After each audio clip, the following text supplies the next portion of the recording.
దాన్ని చూచి మీదట ఎన్నటికి నీవు కాపు కాయకుందుగా అని చెప్పాను. తక్షణమే అంజూరపు చెట్టు ఎండిపోయెను.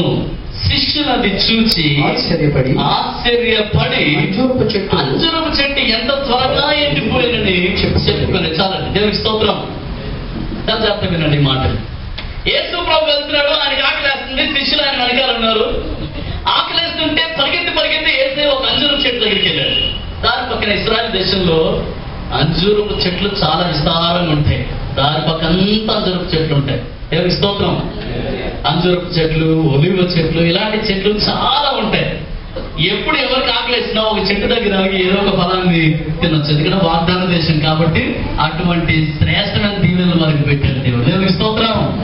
అలా పడుంటాయండి కాయలు కానీ పండ్లు కానీ అలా కింద పడుంటాయండి. ఎవరు ముట్టుకోరు కూడా. అలా అంత అందుబాటులో ఉంటాయి. వాటిని తీసుకొని కూడా మనం తినొచ్చు. అటువంటి స్థితిలో ఇశ్రాయేలు దేశంలో యేసు ప్రభు అంజూరపు చెట్టు దగ్గరికి వెళ్ళాడు. అంజూరపు చెట్టు దగ్గరికి వెళ్ళి ఏమైనా ఒక పండు దొరుకుతుందేమో, ఆ పండుతో ఆకులు తీర్చుకోవచ్చు అని చెప్పి ఏసయ్య చూస్తే ఒక్క పండు కూడా దానికి కనిపించలేదంట. ఆకులు తప్ప పండ్లు కనబడట్లేదు. దేవునికి స్తోత్రం. అయితే అంజూరపు చెట్టు తప్పేమీ అక్కడ లేదు.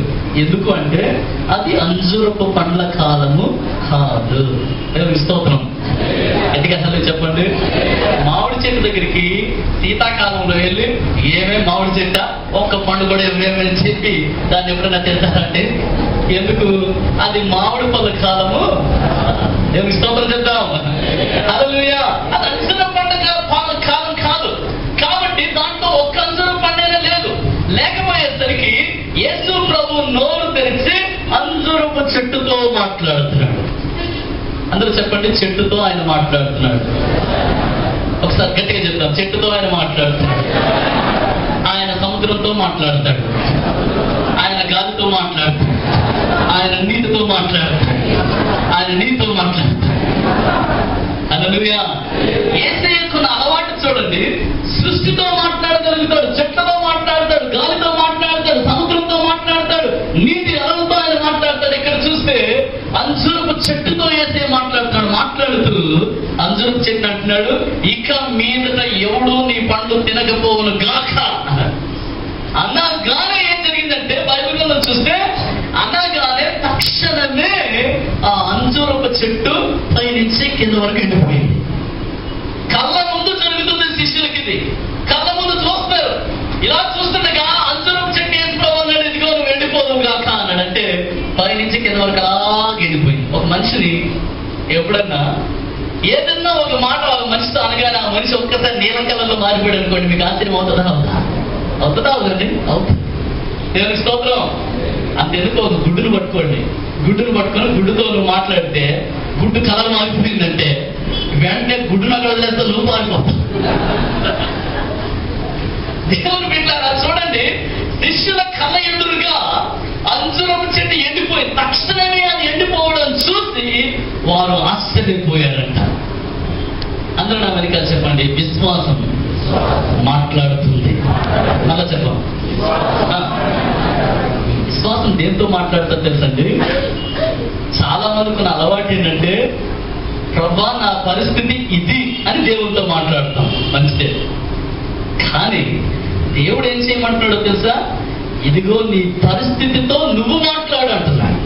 మనమేమంటాం? ప్రభా నాతో మాట్లాడు, ప్రభా నా పరిస్థితితో మాట్లాడు, ప్రభా నా సిచ్యువేషన్ తో నువ్వే మాట్లాడు ప్రభా అంటాం. దేవుడు అంటాడు, నాకు మాట్లాడే నువ్వు మాట్లాడు అంటాడు. దేవుని స్తోత్రం చెప్పండి. గట్టిగా హలో చెప్తాం. నాకు మాట నువ్వు మాట్లాడు. You speak now, you speak. నీవు మాట్లాడు. ప్రభా తుఫాన్ ఏదైతే ప్రభా ఆ తుఫాన్తో నువ్వు మాట్లాడు. ప్రభా సముద్రం అమలు పైకి లేస్తే ప్రభా నువ్వేమైనా చేయాలి ప్రభా ఆ సముద్ర పర్వతంతో నువ్వు మాట్లాడు. ప్రభా కష్టాలు వచ్చినాయి ప్రభా ఏం చేయాలి? ఆఫీస్ నిండా కష్టాలు ప్రభా ఏం చేయాలి అంటే వాటి గురించి నాతో మాట్లాడడం కాదు, నువ్వు నేరుగా వాటితోనే మాట్లాడండి. దేవుని స్తోత్రం చెప్పండి. ఇంకా గట్టిగా అసలు చేద్దామా? Jesus spoke. Faith speaks.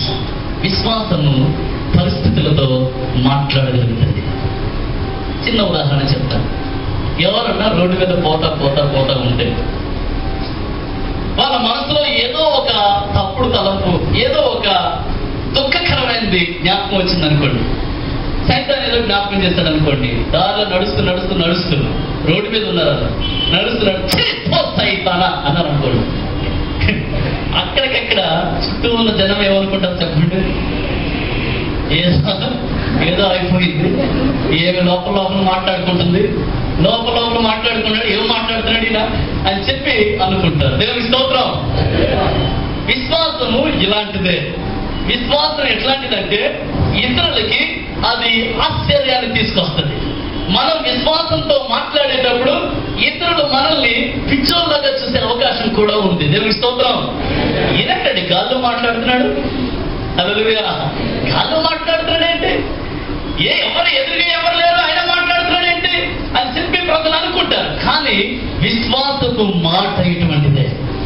ఏమీ లేనప్పుడు మాట్లాడేదే విశ్వాసం, అన్ని ఉన్నప్పుడు మాట్లాడేది విశ్వాసం కాదు. దేవునికి స్తోత్రం. ఉదాహరణకి ఇంట్లో రేషన్ అంతా అయిపోయింది, కొనడానికి డబ్బులు లేవు. మా జాగ్రత్త వినండి, కొనడానికి డబ్బులు లేవు, ఒక్క 5 రూపాయలు కూడా నీ చేతిలో లేదు. రేషన్ అంతా అయిపోయింది, ఏది చూసినా ధోనిలాగంటే ఖాళీ, ఇలాగంటే ఖాళీ, ఏది చూసినా ఖాళీ, మొత్తం ఖాళీ అయిపోయింది. నీ భర్త దగ్గరికి వెళ్ళావు, నువ్వు మాట్లాడుతున్నావు, ఆయన అంటున్నాడు నాకేం తెలియదని ఆయన అంటున్నాడు. హల్లెలూయా. అయితే నువ్వు ఏం చేయాలో అర్థం కాలేదు. దానివల్ల వాక్యం విన్నావు, వాక్యం ఏమని రాస్తుంది, నీ పరిస్థితుల్లో నువ్వు మాట్లాడు.